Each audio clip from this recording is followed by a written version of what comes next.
Poole, and I'm the program manager for Artsfield Ontario.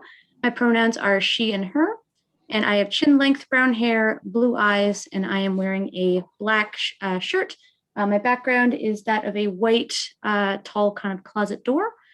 And just if you don't know if you're new to learning about Artsfield at all, if maybe it's the first time you've heard of us, Artsfield Ontario is a nonprofit arts service organization which offers programs and learning opportunities specifically related to the building, managing, and financing of sustainable creative spaces across Ontario.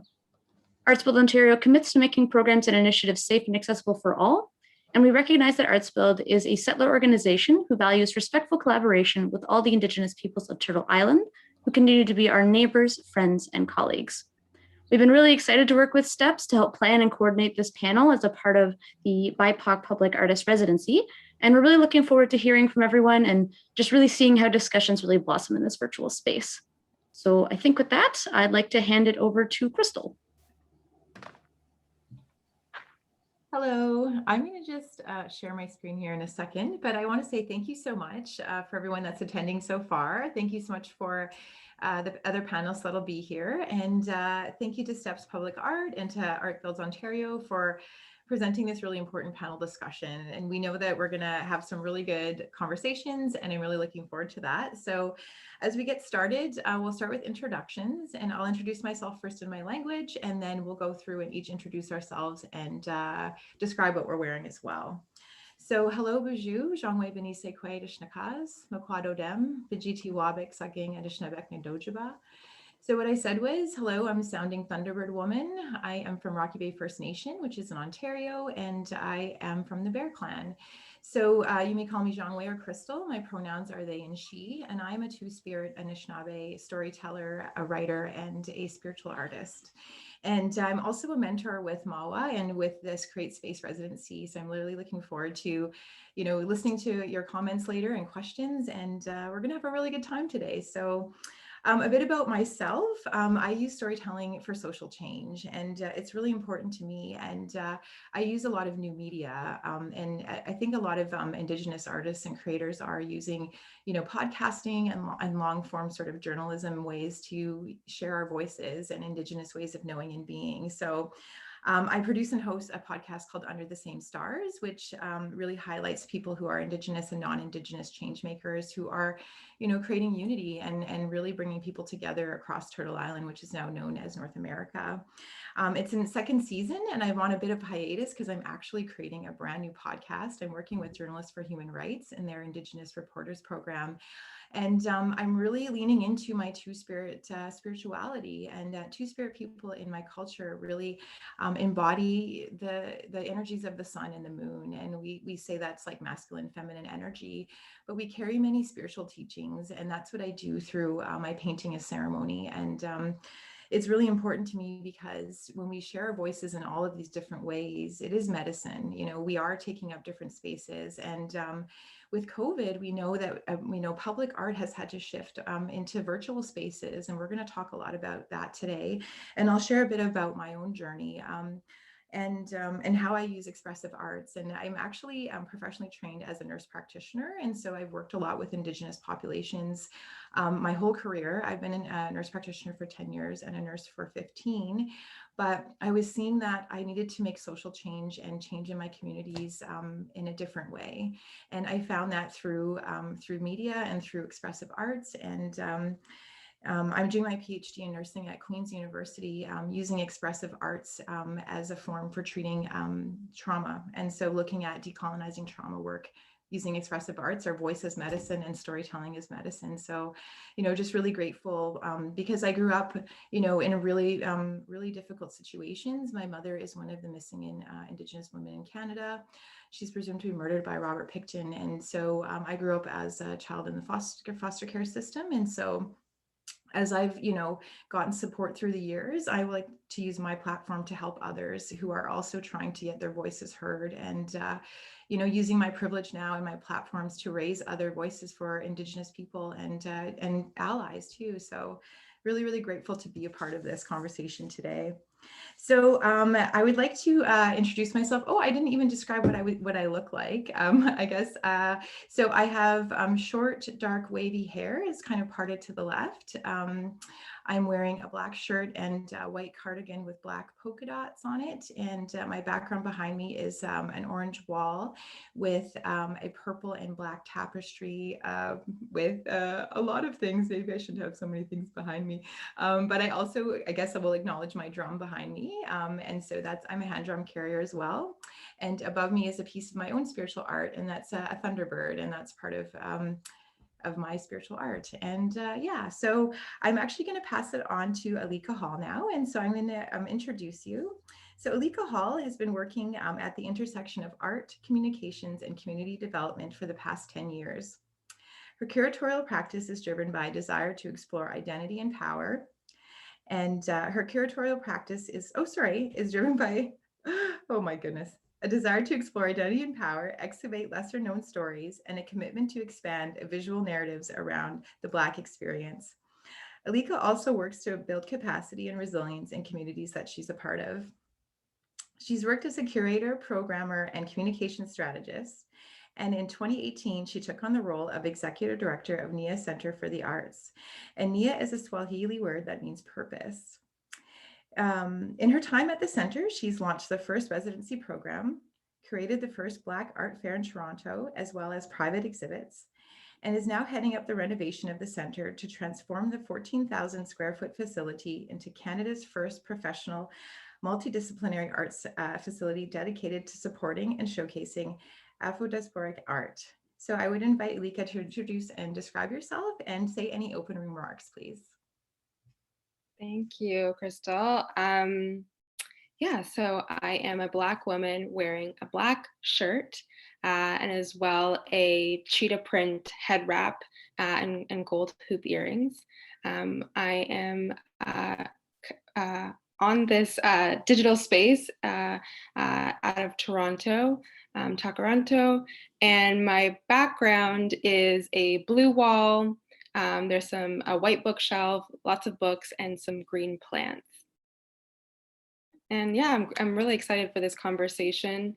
I think that space is something that is so relevant as well to when I think about my experience as a Black person growing up here and how we create space in our community. So looking forward to the conversation and wanted to just thank you for moderating and to Steps and CreateSpace and Arts Build Ontario for pulling us all together. Great, thank you so much. So I'll also welcome Bruce Naokwegijig. And so Bruce began his career in theater at the age of 11 in Naokwegijig production Loopy, The Great White Wolf in 1991. He was a young actor performing in the summer production of the Holy Cross Parish Ruins and attending school during the winter months. Since then, Bruce has played in many roles through many productions and has traveled nationally and internationally with the Global Savages. In addition to being the major creator of the company, creating small scenes and performances, he's had his directorial debut with the production of Ever That Nanabush. Bruce has had many good artists come through Naokwegijig, and if you didn't know it, it's the first and remains the only professional theater company located on a reserve in Canada. And he's been taught a lot, having once been a part of a new group of young artists. So a lot of the skills include mask making, stilt walking, fire breathing, dance, NPL, improvisation theater, contact improv, working with film, lighting, sound, and some stagecraft. Bruce has been a workshop facilitator, director, creator, and actor for many works with Naokwegijig Does, and has recently stepped into the role of artistic director. Thank you so much, Bruce, for being here. So I invite you to introduce yourself and describe yourself and say any opening remarks.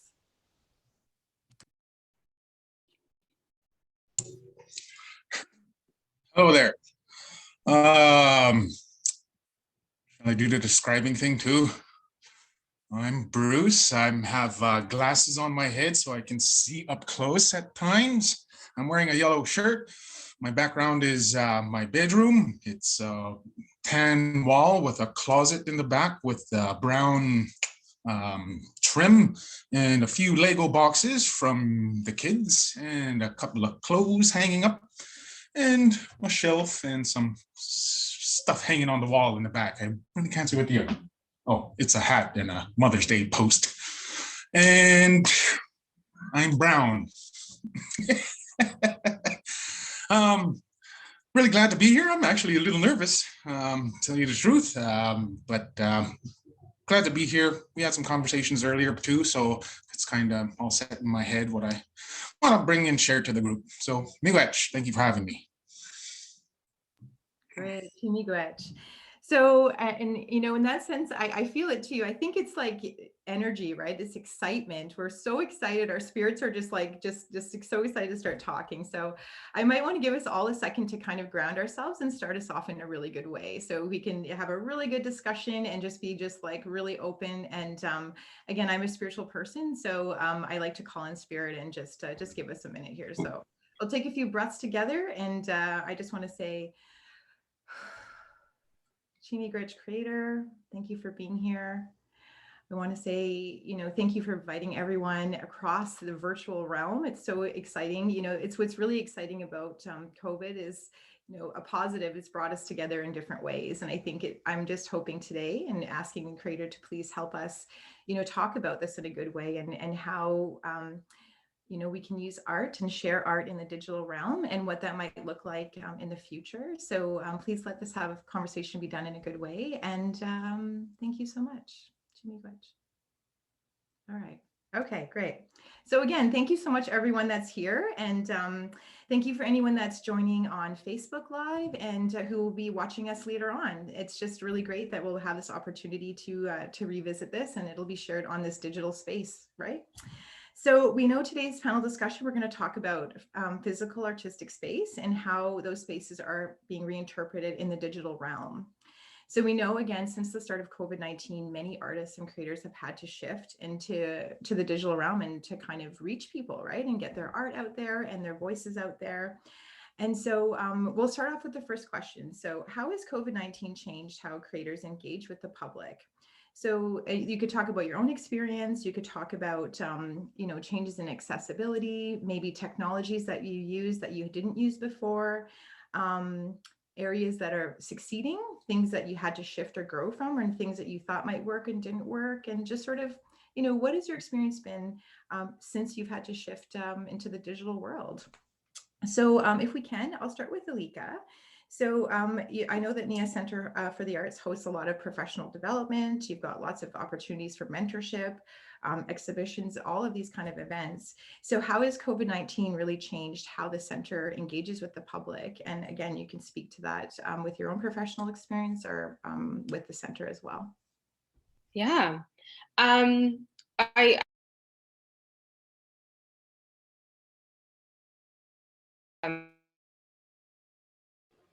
Over a year. You can hear me good? You're back. Okay. Oh yeah. I think I'm getting connection message. Wonderful. So yeah, just let me know if you can't hear me. But yeah, you know, it's been just over a year that we've been delivering digital programming. And I think when, you know, the pandemic first started and we had to redesign and sort of throw away our year initially, and we were really excited because we had a whole year planned out. And then we're like, okay, starting from scratch. And initially too, I think reactions across our team were also different about like, you know, are we going to wait this out? And, you know, do we need to like start over, and how is this all going to work online? And I distinctly remember April was our first public meeting on Zoom where we're just doing like a community check-in. And it was like really, you know, we were doing little outreach calls and saying like, hope folks will come through. And we were really unsure, you know, how we were all going to relate and talk online. How do you replicate the sort of ease that you feel in a room full of people that you're, you know, working together with or just like chilling with? How do you know, see people's body language and get a sense of their feelings? And we learned a lot from that first session. And of course, now Zoom is part of our day-to-day lives. So, you know, from that, you know, initial session, I think we realized that, you know, space was definitely needed for people to just connect. whether it be to talk about what's happening in their lives, their fears, how their strategies to get through, the week to week, day to day. It was really important. And so with that sort of, knowledge, we moved all of our programming and shifted it to online, and really focused on creating small groups where people could talk and interact, knowing that a lot of the sessions that folks were in were one way. So wanting to try and replicate that sense of like community and sense of connection that you can have through exchange. So since then, we've, of course, done mentorship and professional development.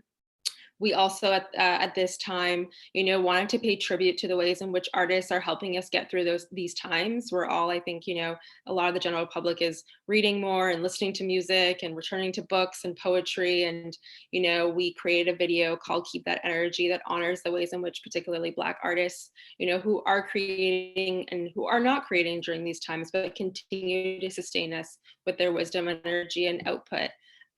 So we released that in, this time, literally, I think the end of this month. And we'd also been through a process of redeveloping our website. So we launched it around this time last year. So that really expanded our ability to, tell stories, using a blog function to actually document, some of the events that we're doing, some of the conversations that we're having, and expand sort of, as you mentioned, that reference point, because we know that the beauty of at least digital spaces is that people can return to them and sort of find them at their own time, which kind of does allow for that magic that sometimes happens in a room with the people who are in the audience be able to be felt, over and over. I think that is one of the, the beautiful things, I guess, about doing more, expanding our digital presence, is that people don't have to be, physically in the room with us. And there's no room anymore to be physically in, but they can return to whatever it is that we're producing, an event, a workshop, a talk, and experience it by way of the digital footprint that we create. So it's definitely widened what's possible and widened the participants. In a lot of our youth programming, we're finding that young people are participating from, as far away as Halifax. And so we usually send out supplies. So now we have to really ask people, like, what's your postal code? Where are you? Can we afford to send those out? Which is beautiful though, right? That sort of barrier of distance has been vastly shrunken. And I think, the other big shift that we've made is around public art and, trying to present art in more public spaces, and even just using our building. So our building is currently being renovated. It's a big construction site, but the outside of it, the facade, presents an opportunity to communicate with people who that building is part of their everyday. We're on a major busy main street, lots of folks walking in the neighborhood. And I think that's one of the, again, shifts that we've seen in the pandemic, is we're much more invested in our local environment. And, I notice everything, posters that people put on light posts and stickers that kids put in windows. Like, when you're just so hungry for your visual landscape to be different, you notice everything. And I think that I hope that that's a trend that continues, long after whatever this is, continues to shift and shape our day-to-day environment, that we continue to look at how we can, leverage and use our day-to-day environment, our landscape, our neighborhoods, our balconies, to hold pieces of art and to communicate with our communities. So we've, used our facade, as I mentioned, to present work by Anik Jordan. We have done enough. It was a 21-foot banner that essentially was a love letter to the Black community, expressing all the ways in which we've, given ourselves to try and explain why, how racism hurts us and how racism impacts our communities and how, it impacts us. And so that was up for quite some time as I think a beautiful homage to that work, and that often invisible and unrecognized labor that Black folks put into their own liberation. And we've also, partnered with other organizations to present the work of Black artists in public spaces. More recently, the Harborfront Center, we took over some of their campus outside, put in some photography and some sculpture and textile work by Apanaki Tamiteo, and photography by Yasin Osman, and Christina Nawuchi did ceramics. So they have like a little gallery, but I feel like I'm rambling. So yeah, I would say those are the main shifts that we've seen so far in the pandemic is, shifting to more public art, bringing small groups online, and trying to bring community together from, I guess, a broader geographic area. Great, thank you. You touched on a lot of things. I have a sense that it might be a common theme. And so I would like to turn the floor over to Bruce and just ask, how has Naokwegijig shifted? And I know you guys travel, like, again, internationally, nationally, like that's obviously not happening. And so, yeah, so what are some of the ways that you've had to shift during COVID-19?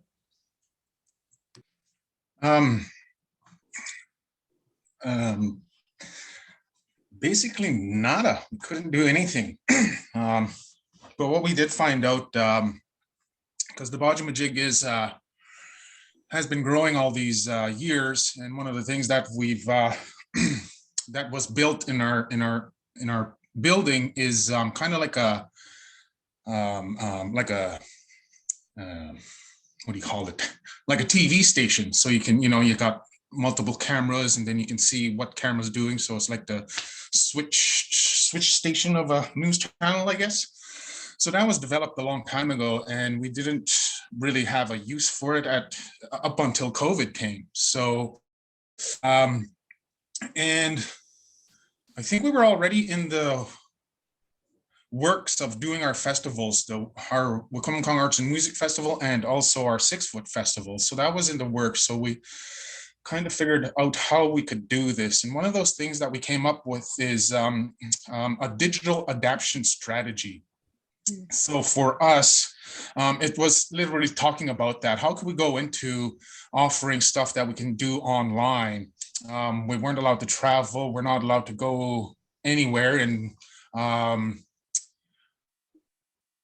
And so we started talking about that, how we could start doing our productions in the studio with the distancing and everything like that. But for us, our building actually had to be closed to everybody, including the artists. So a lot of that dialogue was talking on Zooms and over the phones and all of this. And since it hasn't been utilized, there's always a lot of talk, but then one thing that we came to realize, we should just test it. Let's just gather some videos, and our colleague over there, Chris, who kind of is the building maintenance manager and also the media tech guy. So he just had to rewire everything so that it can literally work like a TV station. So we had a camera upstairs, we had a camera downstairs. We sent in a whole bunch of videos, just random videos, and tested that system out. And lo and behold, Chris was able to get it finely tuned. And one of those things was doing a virtual festival is what we were doing. A test festival, a testival. And we were just doing it on ourselves. It wasn't open to the public or anything, and it was just seeing if we could actually do this. And the equipment was there. It just hasn't been arranged in that manner. So we were able to do it. And so once we understood that, then we started contacting our artists, our colleagues who were going to be part of the festivals, and said we could do it. We can do it in this way. So one of those things was just having pre-recorded videos being sent to us. I don't know how they were sent, WeTransfer or something like that. And just collecting those videos, and again, just going through all those performances and workshops and everything, and just figuring out what the order would be for the flavor of stuff, for the style of art, the types of music, and those things. So, and usually our festivals, we try to make them last the whole day. So like 10 o'clock until 6 or 7, and then our WAMP festival, that's usually at nighttime. So that'd be like 5 o'clock until 10. But since it was virtual, it really shortened our festival down. It was like 2 hours because there's no interaction, there's no workshops, there's no arrangements to go from here to there. But it was fine. It was all online. And what we had to do was host it. That's all. That's all we had to do, is physically be in the building, 6-foot distancing, masks, hand sanitizer, and all that good stuff. And so we did our 6-foot festival during the day, and then we did our WAMP festival at night. And yeah, like I said, there were actually 2 hours of festivals. And since that, since we have that system up now, so we were just wondering what we could offer, what people haven't seen that they could have seen if we were open. And we created a few shows over the years. We put up 2 shows on the internet so that the audience could watch it, just again to just keep the Bajamajig in people's minds and whatnot. And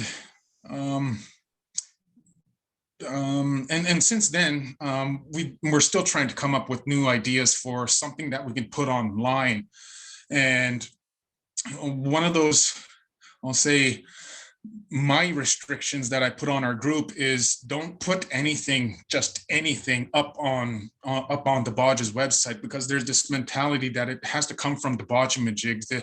What you're being taught at the Bajamajig, you have to show that's coming through you as an entertainer or a performer and stuff like that. So there's the whole conversation, we see people doing this, we see people doing that, and it's like, yeah, that's individuals, and they're just randomly putting stuff up on the internet. So I was telling my group there too, it's just like, if we're going to do something for the Bajamajig and put it on the Baja's Facebook, the Baja's YouTube, then it still has to have that essence of as if we were actually working for an audience and not just being random and putting up silly videos and whatnot. And so we did find some way to be putting up silly videos, and we titled them group cohesiveness and fun times during this pandemic.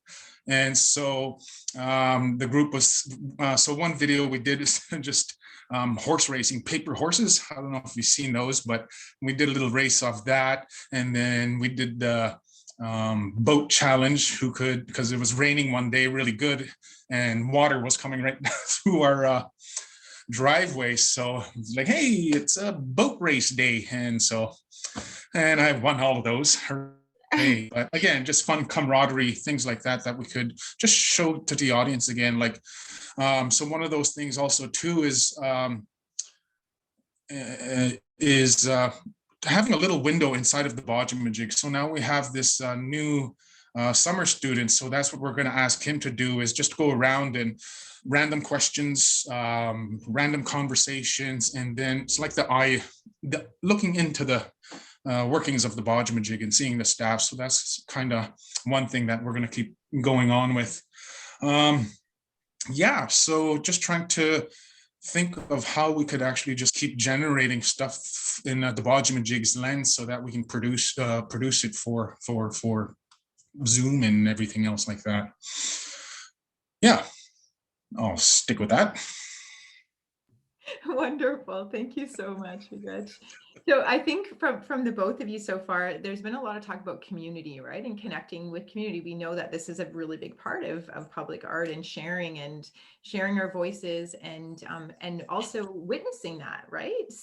Having it being witnessed by people in our community and sort of affirming, how we're feeling and affirming, bringing our communities together. And so I'll speak a little bit in a second. We'll talk maybe about accessibility and stuff when it comes to the internet and things in places that we are, because I know that's something that's really affected me.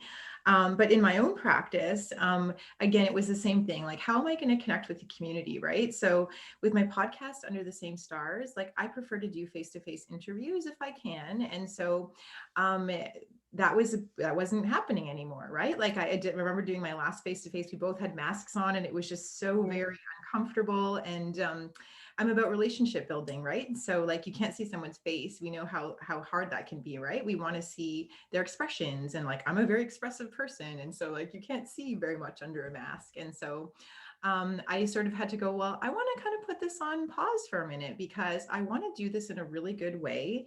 It is spiritual to me. So like, I put tobacco down, I go, it's ceremony. Everything I do is ceremony. And so I was like, but then it was like COVID was going on forever, right? So then I was like, I can't put this on hold forever. Like creators telling me I got to still be doing this work, right? This work is important. We know this, right? So making that shift. So with this piece, then I was like, yeah, going back to like, what are some different ways that I can do that? So go in the digital space, which was great, using different technologies. And so in a lot of ways, it increased the amount of people I could have access to, but it also limited some of those ways because, you know, if I wanted to speak to an elder that was in a remote community, that's not going to happen on a Zoom call because the internet access there is not going to be working, right? So finding different creative ways. So in the meantime, I've been sort of working on a new podcast. Again, aligning with my spirituality is really where COVID's taken me, and it's called Nokima Speaks, and it's called Teachings from Grandmother Moon. So I'm working with Journalists for Human Rights and their Indigenous Reporters program and their podcast cohort to do this really quality. So reimagining things in a different way. So recording sound in a different way, going in the bush and recording like animal sounds and like listening to the rain. And then I'm learning a lot about like free things online, like Audacity, and using like digital workspaces in that way to create that storytelling with headphones, right? So that someone can, no matter where it is. And that's what I love about the digital space with podcasting. It's like on demand. So it's like, you can hear a story anytime, whenever you want, anywhere in the world. And it's really expanded my capacity to reach people beyond that I can even imagine. I have a new chapter in a book coming out, and someone just ordered it and they were from the States. And I was like, how does it even know anything about me, right? So I think it's important for us to remember the reach we have and the power of our voices and the importance of our stories and the importance of sharing our art in different ways. And with my painting ceremony, like again, with the digital spaces, it's opened me up to new communities. And I worked a lot with the Art Gallery of Mississauga, and I was like, how do I get access to, or give access to people to do things? So artist ceremony for me is spiritual. So I put tobacco down, I pray to Creator. I say, what do I need to learn today? What do I need to know today? Sometimes I'll put a word up, sometimes I'll whatever. And I was like, how do I share this? And so again, I worked on like my own website and sort of sharing the video process, like a time-lapse process of me painting. And it's actually really healing for myself. And I don't post them all, but I started sharing them. People were like, I just find it it's almost like meditative to watch. And that's actually what it is for me to actually paint it. So I was like, how can I share this with people? Right? Because they can't come in my house. Like, oh, maybe they can, right? So I've done some free workshops with the Art Gallery of Mississauga on painting a ceremony. And so that's online now, where people can actually just grab any paints, anything that they have, and just do that, right? So it's like, what a beautiful gift to share, right? Because again, we have all of these spaces that we can use, and when we can use them and they work well, it's a really beautiful space to do that. So but I wanted to ask you both too. So whoever wants to go next is fine, but did you experience any challenges when it came to accessibility? Like when it came to these virtual technologies, and like, I know myself is a big learning curve. So like learning how to use like Audacity and learning how to like use all of these like, you know, programs and things. It was like, I mean, my nerdy self loves that, but it's at the same time, it's like, it's expensive too, right? Putting in costs when it comes to those kind of things to make sure that you're doing it well. Like you said, Bruce, you don't want to just throw up any old video, even though that's like fine, but you want it to be done in a good way. You want to be representing what your art and your voice in a good way. So I would just open up to anyone. Lika? There was one thing that Bruce said, that same point, that really like resonated with me. I think that's just like an ongoing kind of, I guess, challenge, that, you know, the sense of permanency that we have in the digital space, right? Like you don't want to just put something up on your website because, you know, someone could take a screenshot, or if it's, you know, terrible, that, you know, it exists forever, in the way that, you know, if you misspeak,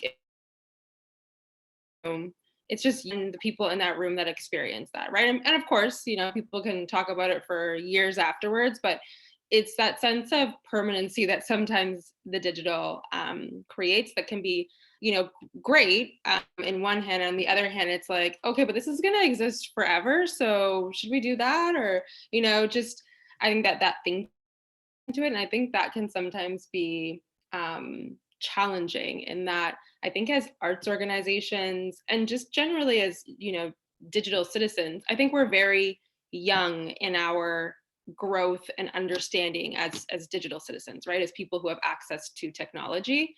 And I, for one, don't have, the most in-depth understanding of all of the capabilities of said technology and all of like the ethics and decisions that we might be considering as part of that. And I think it's difficult to sort of balance that desire to create, to use that technology, to, of course, use it in the best possible ways, but then also feeling like, okay, but what am I doing? Like, how does this work? What are the consequences? Should I buy this software or not? Like, are we going to use it? And I think that, that's something that we definitely grappled with, of trying to figure out like, okay, is it Hangouts? Is it Zoom? How does accessibility work in this format? Calling around just to understand different platforms, and then as well just trying to think about what the overall impact is for for the person who's attending, for the people who are attending, for people thereafter. So I think it's definitely a challenge, I feel like, for arts folks in the arts space, not to speak for everyone, but yeah, I think it's just I think I was listening to a podcast the other day, and the title of the podcast is something like every company is a tech company, and it made me think, what is this relationship to art and technology? Because, we've done so much in the past year, but I still want to be, I still want to experience all of this in real life. Crystal, I'd love to meet you. Bruce, I'd love to meet you, like I want to come up and see your theater productions, so it's not a replacement for that experience, I don't think. But that's just something that Bruce said that made me think about like the permanency of digital and the impermanency, and like how we negotiate our relationship to materials that are around kind of forever. Thank you for that. Bruce, did you want to comment on that?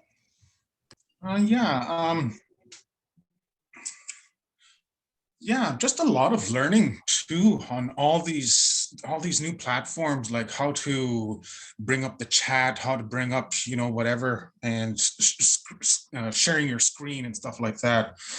And we also we work with it's a Northern Ontario School of Medicine, and what they do is they take their young doctors and we do doctor-patient scenarios, and we had to do that online this year, and that was quite strange. And but looking at, so there's a new platform that I had to learn, which is WebEx. It's the same thing as Zoom, but I guess it's preferred by them to do that. And to even set that up, because there was like 60 students that had to be interviewing us, the actors.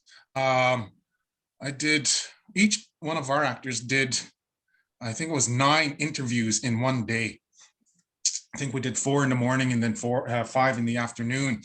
But even looking at their team, being able to control all those aspects of creating a room so that the interview can happen, but creating a whole bunch of multiple rooms. So that was quite amazing to see those guys work in that way too, and seeing them learn that way, because just on the day of, oh no, it was a practice day. They were figuring it out. They were still figuring all that WebEx out and how to do it. And and so just the learning that goes on with all this technology. And when we were doing our festivals, that's the other thing we had to learn, is I had to learn how to edit. And I've done it before, but I haven't really like done it.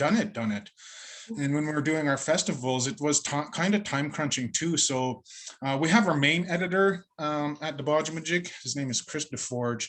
And so as we were starting to move towards our productions online, we started to realize that he needed some help in editing and getting those videos put together, and us shooting. So even for us to learn how to use the camera, how to get the sound correct, lighting and everything like that, because we did a few shots there and the main editor didn't like anything that we did. So we had to go back to the drawing board and we brought him along and told us, he taught us some tips on what to look for, what to be aware of. So all this learning with all this technology is quite something. And so like, even our newest guy, he's a graduated student. So one of the things that we had to do is we had to buy a computer for him so that he could help us do some editing and stuff like that. So everybody has an idea of how to edit now and how to work with those programs and learning that. And when we did our Christmas show, that was a different style of thinking, to work for the camera rather than working for the theater, the stage, the lighting, the sounds, the choreography, movement, and all that. But the mentality shifted to, okay, now we're entertaining to a camera, right? And so just that whole mentality changed too, in the regards that, yeah, we're recording for the camera. We're not recording, of course there's an audience behind there, but we're not creating for an audience. And one of those fancy things in that is, because it was still lockdown, but we were able to go to work. So we couldn't go to a different place to find a set. We couldn't go to outside to do something. We couldn't drive a car, all the ideas that we were thinking of. So that was the idea, is like, how could we create our Christmas show and have it presented here in our building? And so we used a whole bunch of rooms and changed them up so it looks like a different setting. We had the main host, which is in our front foyer, and just use different rooms so it looks like we have a set or something, or it's not just here all the time and then we just see a different storyteller come on up and whatnot. So it was pretty funky to start thinking in that way, limitations and stuff like that. So yeah, just the new adaptations and the new strategies to create for camera, and not creating a movie either, right? So that's most of the stuff that we've had to learn with all this stuff. So much stuff. Yes, thank you so much. I think like you touched on a lot of really important things there, because it's adapting, right? But then you're used to performing for a live audience, right? And so shifting that, and so it kind of leads into the next question and talking about like, how does it affect how your art is interpreted, right? So like you said, it's changed kind of everything. So myself as well, like I'm a radio broadcaster here in Thunder Bay, and we aren't allowed to go in the studio because it's not an essential service, it's community radio. And so it's something I do once a week. And then we sort of had to record at home. So then again, I had to learn more about recording, and recording things, and then enhancing the experience. Because then it was like, well, first, like, I don't have a recording studio in my house, right? So it was like, shifting what that sounded like. And then I could hear like my laundry going off or whatever. I could hear I was like, oh my goodness, like people can hear these things, right? And so things that I would never have thought about in the actual physical space, right? Sharing that stuff really shifted a lot of things. And again, a huge learning curve for me. And that's what took me into looking at different ways to podcast and different sound waves and like in theories and things, which were really cool. So yeah, so trying to make that more of a quality, like fulsome experience for the person who's experiencing the art, right? So it's a difficult thing to do because it shifts your practice as well. So I don't know, Alica, did you want to speak to that at all? Yeah, I mean, I'm thinking about too, like the CreateSpace residents. Shout out to all of them, an incredible cohort. So excited for you folks. And the fact that they're, thinking about presenting art in the public realm and what that means for the audience. And I think like moving outside of the gallery, like I actually had a gallery experience just more recently. I went to see a show by myself in a building that we're doing a talk on. And it's really interesting to contrast those two experiences of like going into a gallery, this very formal institutional space that has all kinds of procedures and standards that, predate, my existence. Versus going into, Union Station or you know, the Bentway or a mall and seeing art in that context. And I think there's a lot of power in bringing art to your, you know, in a space that's familiar to them, that's part of their day-to-day lives, and disrupting, right, that moment that they're used to walking down that particular hallway and presenting something, right, or wherever it is. And I think that there's a real, especially in this moment, a real opportunity to have a captive audience, right, or have a captive person, particularly in a public space. Because we're not just, I guess, yeah, we're a bit more in tune, a generalization, but a bit more in tune with what's happening in our outdoor and public spaces compared to being in an institutional setting. And I think, you know, technology offers us this opportunity, I think, more for the collective, like to hear what people think or feel about a particular piece, depending on how technology is layered into the artwork. And there's still, of course, like that individual experience. But I think, you know, what's come up for me, I guess, in this past little while is just like how much before there was things just disorienting us in our day-to-day lives, whether it be our phones and deadlines and, you know, all the things that come with having a phone, a smartphone in this day and age, as well as just like media and ads as well, right? Because I think that's another part, at least of the urban landscape, that's changed, is that there aren't as many ads because, you know, the city is using those spaces for like COVID-19 messages and that sort of thing. So there just doesn't seem like there's as much, you know, Gucci isn't launching their spring campaign on some big billboard, right? It's like the messaging, there's just less of it. So I think there's just a real opportunity for citizens to take back those spaces and for artists to take up those spaces and really communicate, you know, messages that are important to them and have a bit more of a captive audience. And I think that that is kind of a, you know, another pandemic silver lining, I guess, in some ways, of the opportunities there. Yeah, that's what I'd say now. Thank you. Bruce, did you want to add to that just a bit about like the, again, just how the creative spaces are interpreted online right now and how that shifted things? I'm just going to say, I love that thing of like, that has blown my mind, like performing for the camera. I'm just like, Me too. that is, we need to just a whole seminar on that. Mm-hmm. Sorry. Yeah, I guess one thing that we found out too doing our 6 Foot Festival is being able to go live, Facebook Live. So in our festival, we had these 6 foot by 6 foot by 6 foot high cubes, and they were just placed out in the in various places within the community, and just with a few props or a few instruments or a few things that the audience, and just a little prompt, like how could you create art in this 6 foot by 6 foot space? And one of the things for our first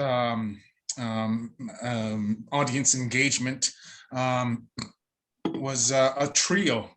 Some of our staff are musicians, so this trio went out into the cube and started making music. And one of the things we found out when we were there is you can do Facebook Live, and then the Naokwegijig has a Facebook Live, Facebook page. So once we realized that, we kind of encouraged everybody to go to those squares and do a Facebook Live thing. So that was pretty cool. So just trying to get the idea into these guys' heads too. And same and in some places we have dead spots for internet wireless connectivity. So it didn't work all the time. But that was a new thing that we learned about doing that. Yeah, that's all I got to add about that. Thank you for that. I think like I wanted to also circle back earlier on, Alica, you touched on a point about the ethics of digital space and a little bit about that and also about like the permanency. And I think like that's something I've been reflecting on as we've been talking a little bit further and going, it does change things, right? Like even a Facebook Live like is then still there, right? And then it goes a bit, and this might be a bit of too much of a deep discussion, but I'm thinking about ownership of that, and like in that space and sovereignty when it comes to that management of the data and where it lives, and like, and what does that mean? And we know we want to make things accessible and that people can share them.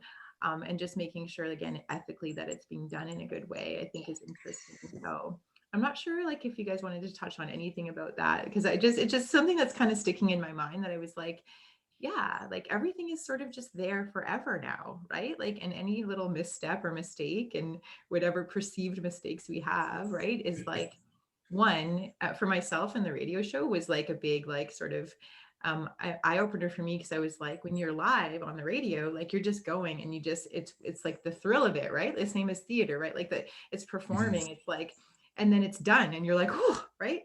But then recording at home, then I'd be like, my perfectionist would be like, oh, now I got to edit that sound out, or like I'm going to re-record that, or I'm going to, and it kind of took a bit of the magic out of it, I think, in some ways, where it was like I had to let myself just go, I'm going to just pretend I'm in the studio in the booth and I'm just going to just do it, right? And instead of, you know, scripting it too much, because you said it is performing, it's like it was performing, right? It is what it is, it's performing for the camera, it's more scripted. And so yeah, I just feel like maybe there's an opportunity to have a little bit of a discussion about that.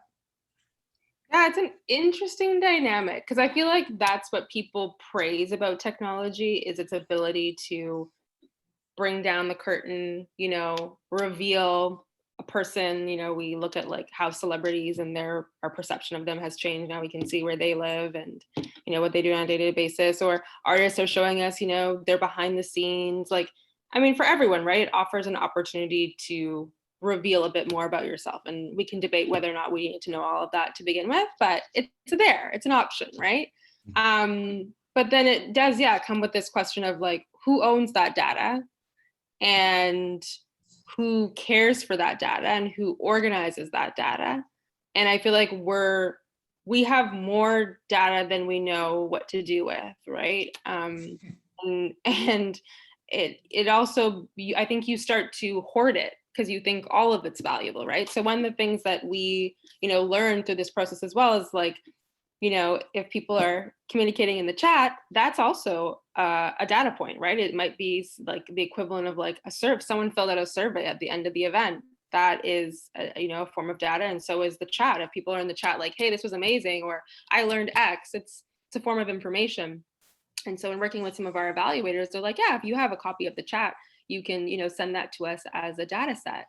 But it is, you know, then we start saving all of these things, right? We save the chat, we save the, you know, the Facebook Live, we save the Zoom, and it's like, what are we doing with all of this? And how are we organizing it, and how do we place value on it? And I think it, you know, begs that question of like, yes, do we need to keep these things, and why are we keeping them?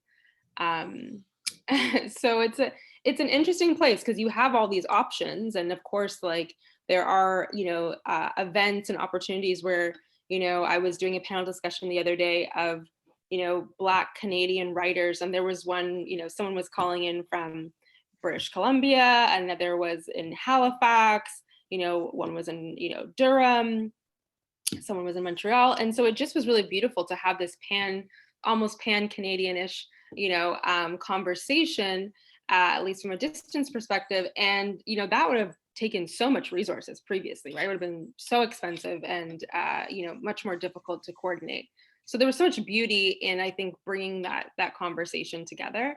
But on the other hand, it's like, yeah, so, you know, who kind of owns that moment then? I think it's one too that I've been thinking about with, you know, the rise of NFTs, you know, a form of digital technology that artists are using now to, you know, make money. And part of it is that they get to own what's been created, can also dictate how it's sold and resold and continue to profit off of it. And the technology is just happening so fast. So there are times when it's great, yeah.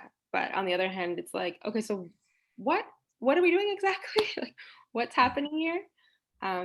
So yeah, there are definitely considerations. I think people should always try to own their data.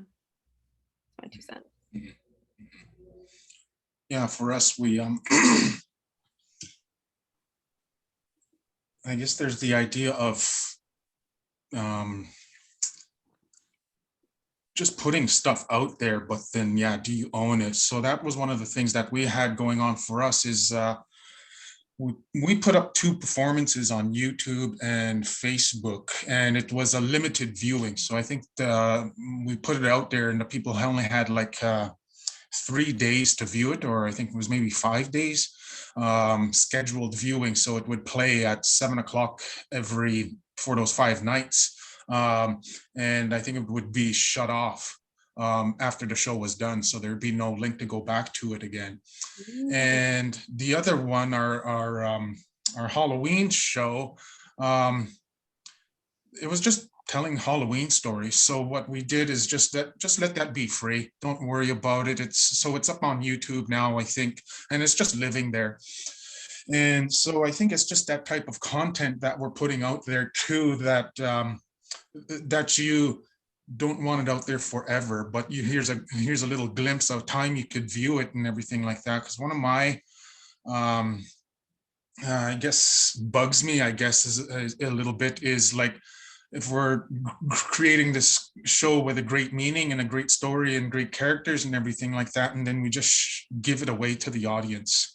I'm just like, that doesn't suit well with me, because one of my thoughts I had a long time ago, and we're still figuring it out, is setting up those links to subscribe, to donate, to become a member and things like that. So we're still trying to figure that out. And who do we go with where we can receive those dollars and donations and things like that? We have ideas, we just not doing it. But yeah, so just being very choosy on what kind of content you give out there to the world. And like the silly videos we do with the team craziness, like the horse race and the boat race, like that can live out there. It's just fun, it's team building, it's crazy people doing crazy things and having a blast with it. So there is that kind of mentality that I have. And one of those things too is in the future, if we could get back into the studio, get back into the theater, so it's still in my mind, is if we can go into theater and we could hook up the camera and have it facing the stage, and maybe have a couple of more cameras along with the audience in the theater, so that we can still have our live audience, but then also we could send it out to the world too. But then again, being able to pay into it so that there's revenue being generated from this type of,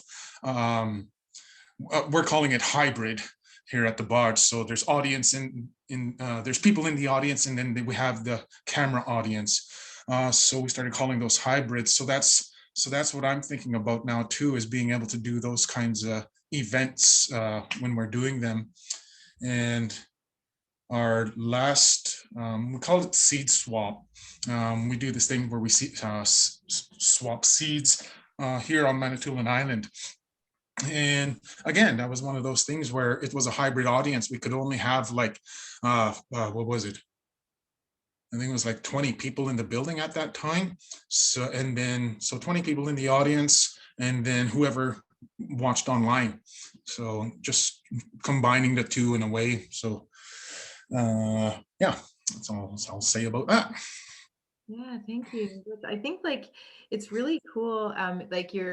I think this is a perfect into our next question too, is like, what is it going to look like then when it's after COVID and we do have the opportunity to have people, and even if it is limited capacity, I love your idea of having a hybrid performance. And so, and you also touched on how, there's a lot of emotional work that goes into like our art as well, right? And all of that piece. And there's sort of an expectation that now everything's online, that everything's free, right? And so I know sometimes when there's something that's paid for, people are upset about that. And so I think it's interesting to remember though too, that like these are our, our lives and our art and our livelihood, and that it is important to remember that the funding and the money piece is also energy, right? That's an energy exchange. And I liked also how you talked about having limited performances and sort of making it sort of more like, it's like, yeah, every night at 7, you can log on, here's your ticket, and so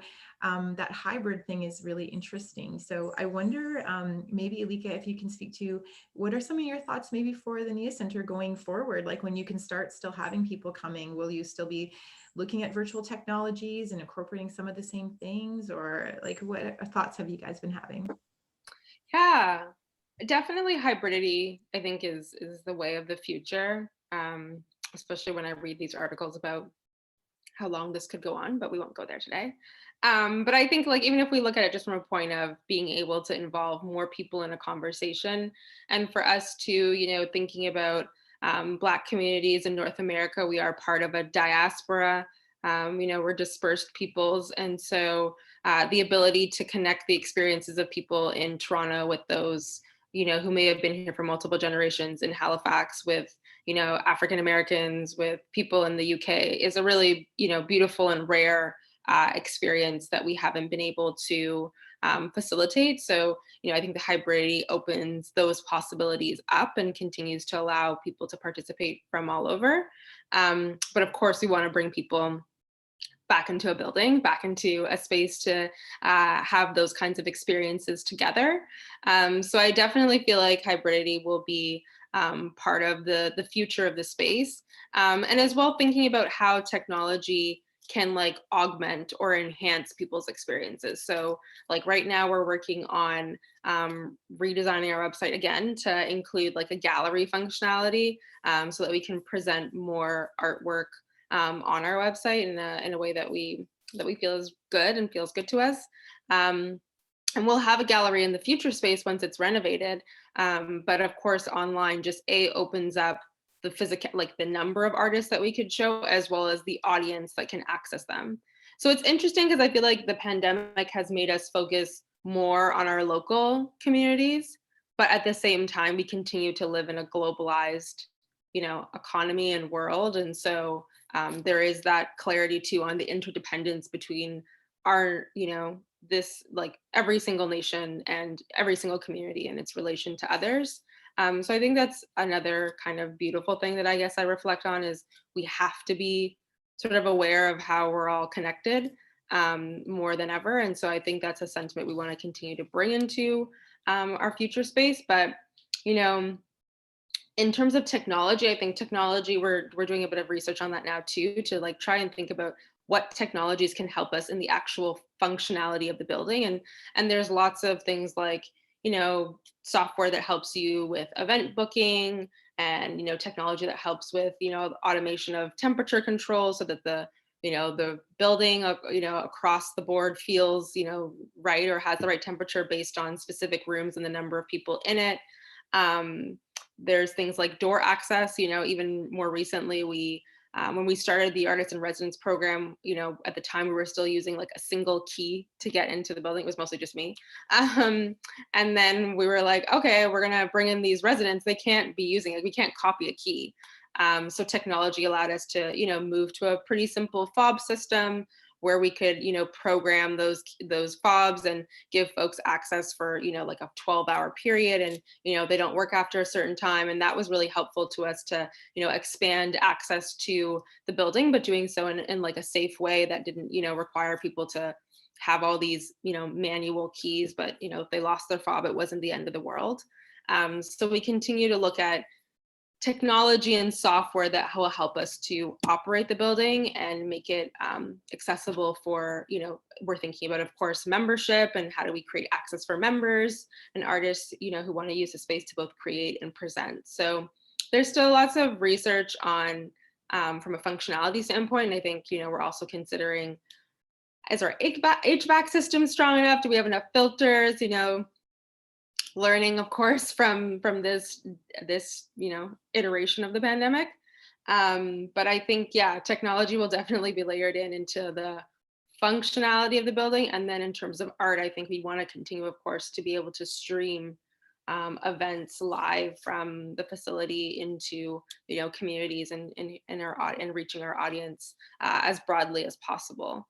I'm still not I don't know. I feel like I'm not quite entirely a digital exhibition convert. we recently did a digital exhibition. I'm saying that we have a credible digital exhibition that we just did with McMaster Gallery of Art. And it was a curator in residence program that we did with them. And so Stilo Star curated 8 contemporary collage artists. And I'll put a link to the exhibit in the chat. I think it was a really cool and meaningful exhibit because it looked at collage, and collage is traditionally cut and paste and using materials that you collect in real life.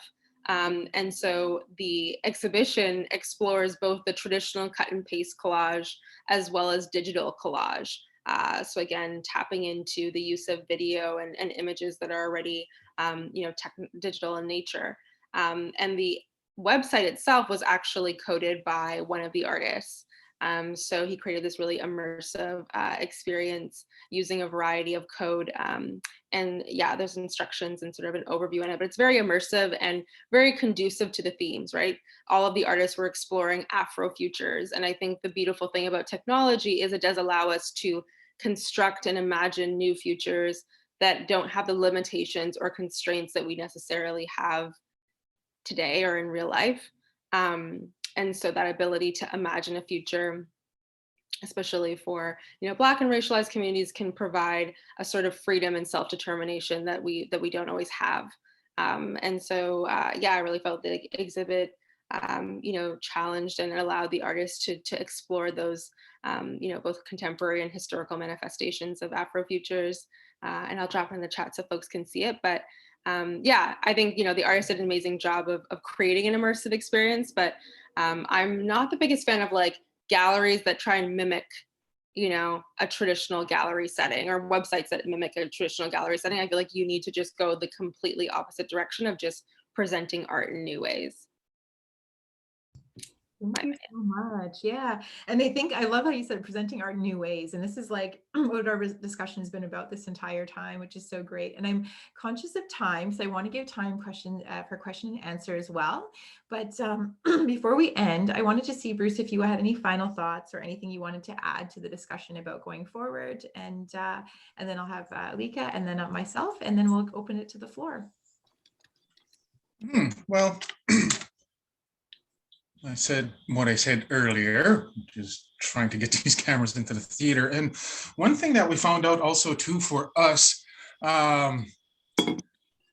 is taking another step to like being a news broadcast station and having a truck be able to go to the festival or a place in the community and be able to shoot that signal back to Naokwegijig, so that we can do these live location kind of things, because that's one of the things we were thinking about. Once we realized we could go live on Facebook to do these things, to show people.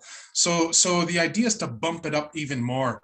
So it's not us using our cameras and stuff, but it's an actual camera system with professional cameras and stuff that we're jumping onto.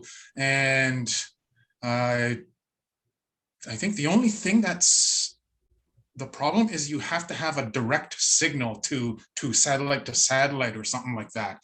And I think that's our only difficulty, because our community, there's bush all around, there's trees, the highest building we have is a hotel conference. That's a 5-story building, but everything else is like houses, basements and stuff, but lots of trees in the way. So, and in our, where the Creation Center is located in Manitoba, we have a venue that's outdoor that we could possibly use. So the thing is just thinking about that and going, can we get a signal to there? Can we get it there, right? But then there's trees in the way, there's a house in the way. It's actually, the building is higher and our playing area is lower. So you have to go through houses. So just all this understanding of this type of technology is now being something to learn and being a bummer.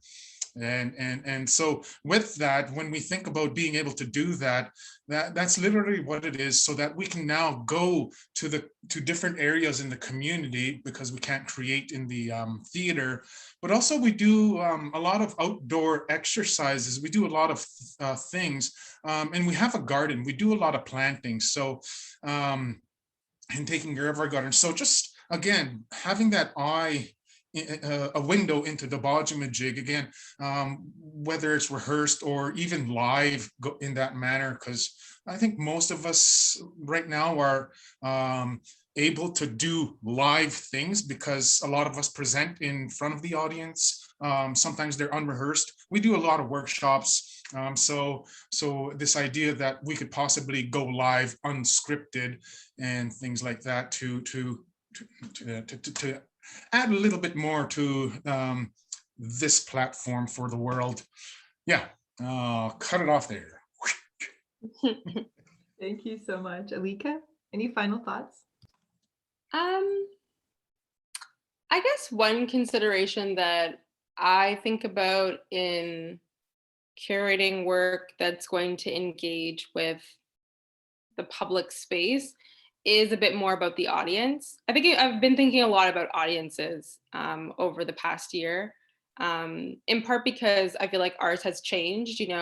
We are, before Nia Center was being renovated, we obviously, held programming in the space, but it was often small in comparison to the size of the building. So it always felt like, an intimate group of people in this large building that we weren't entirely using. And our community definitely felt like it was reflective of mostly a Black community. And I think in the past year, with more global and urgent conversations around anti-Black racism and racial injustice, there's been more people who have started to follow us, come to our events. And so this notion of audience has expanded. And it's been something that, I am often finding myself reflecting on, who are we creating for, and who's actually coming, and who's part of this conversation, and what are they leaving with. And I think when we put artwork into traditional artistic spaces like galleries, there's a particular audience that comes to that space, right? And the mindset that they come with is also particular, and what they expect to experience is familiar to them, because they're usually regular patrons or regular attendees of the arts. Whereas in the public, you just have a much broader audience. And so I think it's important to think about who you're creating for and who the audience is, and how they may understand, contextualize, see your work. Because I think it takes a different level of planning and consideration, because they might not have the kind of context that someone who comes into a gallery does. And that's just something that I'm cognizant of. And it doesn't mean that we have to create something different, but I think that, context is important, and creating an opportunity for people to both interpret the work themselves, but also learn about it is important. And I know so often we can just think about, like, where is it going? Logistics, how is it getting up? How are we producing it? But I think, just thinking of the residents and the work that they're doing, it's important to also, consider how audiences will engage, consume, and ultimately interpret the work as well. Thank you so much. That's beautiful. That's a beautiful way for us to end here. I think it is really important. And for everyone, thank you to you both for being part of the panel and just having such a very beautiful discussion. We've talked about so many things. And for those people who are, ready to ask some questions, we have about 10 minutes here. So I want to thank you for, sharing everything so far. And I hope you had a lot to think about, just how we can look at public art and how it's interpreted in the digital realm. And I think, Alica, you mentioned, like, who's looking at it, and it is a different context when it is something in a gallery, because you go to a gallery, you kind of know what to expect, right? There's sort of a culture around that. So what does that look like in your digital spaces? So it's something to look like, particularly for those in the residency program, right? And how you are going to share your art in the digital space and what that might look like in the future. So thank you so much, everybody. So I guess we'll see if there's any questions in the chat, and if anyone maybe wants to ask or be highlighted, they could put up their hand maybe. And I might ask if maybe Janet or Amy could also assist just with this. Yeah, absolutely. I haven't seen any come in through the chat yet, but if anybody has any questions, we probably have time for about 3 or 4. Please feel free to chime in verbally or add it to the chat. Yes, and this is your time. Ask all the burning questions. It's a big space. I was looking, we have a lot of people. It's so wonderful. Yeah, I mean, it's like we're on this platform all the time, but it can still feel novel sometimes, I think, and depending who you're connecting with and the conversation, which always serves to like boggle my mind that, you know, something that you could literally be on every day can still feel fresh in some ways, novel. But it seems like it's going to be part and around for a while. So I do think Yeah, it's I was on a Zoom call there 2 Saturdays ago, and it was just the panelists. We had no audience. We had nobody come along. I could see how that could happen. But it's hard. Yeah, and there's so many things going on all the time, right? Like, yeah. A million. So we kind of got into that conversation too there. The subject of it was community care, and how do we care for emerging artists and young people and make them feel healthy and vibrant in the arts community, and usher them into the arts world so that it's free to feel okay about being an artist. And so that conversation was just basically, maybe just the title was just a little bit deterrent. And one of the clauses we had in there too was the conversation of you must be Aboriginal to join in this conversation. So we had that conversation. Was it detrimental, or was it just was it honestly focused? You know what I mean? What's the balance in there? So are we saying no non-native people, but again, this word of emerging artists, again, thinking about being open. And so one of those was be a focus on Aboriginal people will be some of the conversation. So it's inclusive again, it's not segregation. Yeah. We haven't had any questions come in yet, but I think a lot of people are just sort of digesting all of that information. So I'm happy to field any questions and sort of pass them off to you three. If anybody wants to follow up by email tomorrow or at any time. And I think we can sort of just end it here unless anybody wants to chime in at the last second. So I just wanted to thank you to our wonderful guests, panelists, for being here and for sharing this thoughtful conversation around the idea of space and what that means in the physical world versus digital. And to everyone who is tuning in via Zoom and Facebook Live. I'm sure we're all super eager to get back into in-person programming, but it's wonderful to see so many new digital activations and virtual spaces being created because of the pandemic. And I'm really personally looking forward to the near future and really seeing how this period of virtual exploration will continue to create new virtual hybrid spaces and sort of what that will mean for public space and both the art and cultural sectors moving forward. Of course, STEPS would also like to thank our funders for this event, the City of Toronto and TD Bank Group through the Ready Commitment, as well as the wonderful Arts Build Ontario team for coordinating and co-hosting this event. I'll just give the floor to Amy for the last few moments so she can say a few words just to end us off. Sure, thank you so much. We're so glad to have really been a part of this. It's been really great to hear, all these different and unique areas explored in these conversations, just kind of, the conversation going in different directions and just some really, really validating and good points to reflect on for sure. Before we closed off, we wanted to very quickly just mention that we do have some upcoming events that might be of interest to those involved. Right now, ArtsBuild is hosting a series of free virtual consultations around the topics of building, renovating, managing, and maintaining artistic and creative space. So maybe if you were someone manages or looking to build artistic space, we have consultations happening on June 8th, June 22nd, June 29th, and July 6th. And all of these are free.